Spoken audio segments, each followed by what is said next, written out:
Kailangan mabalik yung composure ng ng TLPH. Ano na poke sa Angie? Au, au, au, au. Grabe, nice poke yan Uy! Okay. Nice poke, may turtle na. Saktong-sakto ng poke nun.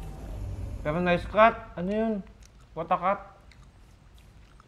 Aabot Ayun yung tinatawag na German cat. Kaso, Carl TC pa rin to ha. Naku, sinasabi ko na nga ba. Retrihan. Ayun Ay, lang. iba talaga. Ibang Nakon? retri. Ibang retri ni Kerr lately ha. Oo, parang Yari. Sorry, right. Ay lang, GG. Demon Kite lang nakakapag... Grabe, dahil sa cut, no?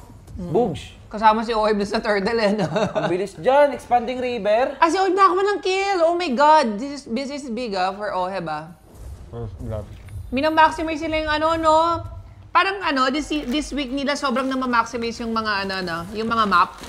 Nung unang nirelease parang hindi pa nila ganun Pero ngayon na maximize nila. Imagine mo nag-cut si Oheb tsaka si Daddy JP sa bot kasi alam nila expanding river. Makakapunta sila sa lane tsaka makakabalik sila sa lane ng mabilis. Yun nga yung maganda sa expanding, no? Grabe naman Uy, si Carl. grabe naman si Carl. Carl, tusok ka. Walang flicker si Haji. Ayun na, expanding river. Ayan na. Lilimahin. Yun nga yung soyo niya dati. Eto na. Guys, wala talaga. Carl yan eh. Tinan nyo, pak. Ito yan ulit, ito yan. Wala, layo. Grabe, wala. Tapos Galing hero kay talaga ni Ryzen. Carl ngayon. Kay Ryzen tayo. Walang damage yung Kagura. Kay Ryzen tayo. Pero grabe na tinatalo ng Aurora yan, no? Uy, grabe. Totoo. Pinasok. Parang kung titignan mo kung gaano ka God mode yung TLPH dito, pero tinalo sila ng Aurora, binasic sila kahapon, no? Grabe. Parang masasabi pa natin na sobrang next level ngayong regular season yung Aurora. Guys, tingnan nyo yung TLPH ngayon, yan yung galawan nila, pero...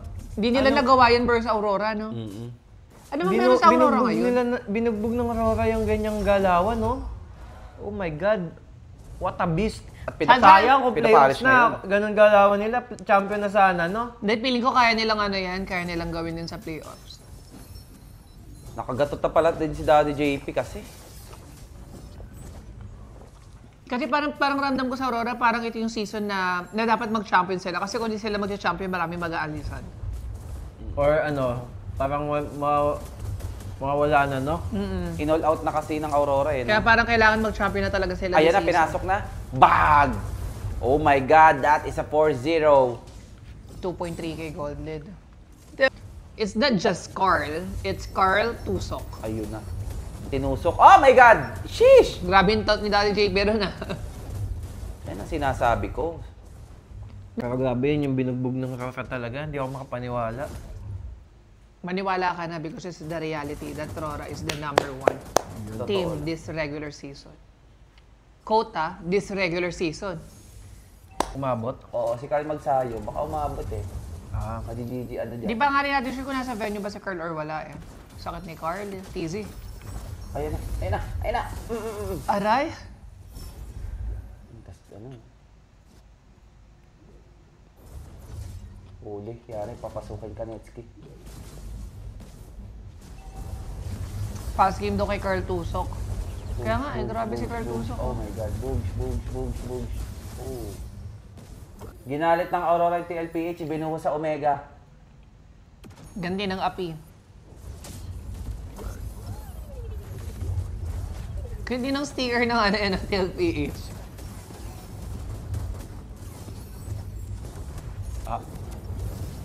Sakit, tina-tower dive na. Pero wait lang. Sino namatay si Daddy JP pala? Ubus, patay lahat. May tower ah. Grabe, parang walang tower. Kaya nga, grabe naman tong TLPH naman. Ayan na, Sanji. Ako, napaano sila doon. Oh! Uy, buti na lang. Muntikan, isang Umiiyak pasabit mula na kay lang. Ohem. Muntik na lang. Pero hindi ba mo sa yun? Sa Omega yun? Grabe mag-ranger to. 8 minutes, level 15. Sino? Si Carl? Baka Carl Tusok yan. Carl yan eh. Hindi niya ginagamit yung skin niya. Naka-leggings nga daw kasi binabash niya. At sabi niya, legit? Naka-leggings. Paano sinabi? Paano sinabi? Uy, trending na trending yun. Panood nga ako, hindi ko alam yun. Hindi lumalabas sa akin. Tsaka minimim pa niya sa first page. Nga. Naka-leggings ba? Parang hindi naman. Sabay lang sa uso. Bakit naman naka-leggings? Kasi ng skin. Bakit kasi ng skin? Bundon, baka naman, paki-improve naman to. Buti, yung Iori na-improve nyo yun sa akin, ganun pa rin. Nagre-reklamo pala. Hindi, trabaho nila yun eh. Trabaho nila gandaan yung mga art nila. Hindi ma-appreciate. Kumpara mo Sorry guys, one-sided kasi yung game. Panoorin na lang natin yung sinabi ni Carl sa kanyang Lancelot skin. ano ba? Skin ko to eh. Ikaw ba nangingalam? Hindi pa... Naka-legging si Lance eh oh.